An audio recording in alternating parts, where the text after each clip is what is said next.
हो ना, बावधान ते वाकड एवढे जाम झाले खतरनाक, बाप रे बाप, सांगायचंच नाही.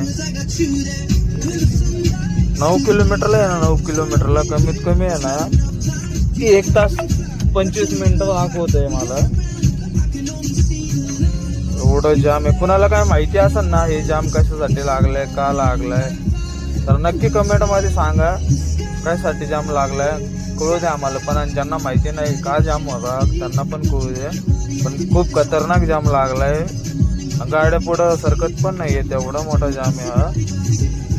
बघा तुम्ही व्हिडिओ मध्ये कुठपर्यंत जाम आहे.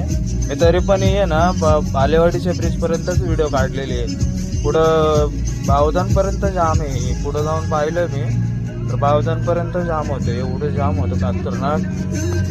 9 किलोमीटरला 8 किलोमीटरला कमीत कमी आहे ना 1 तास 25 मिनिटं दाखवते हायवेने, आणि मॅपनी तर ना आतून दाखवतोय रोड लांबून.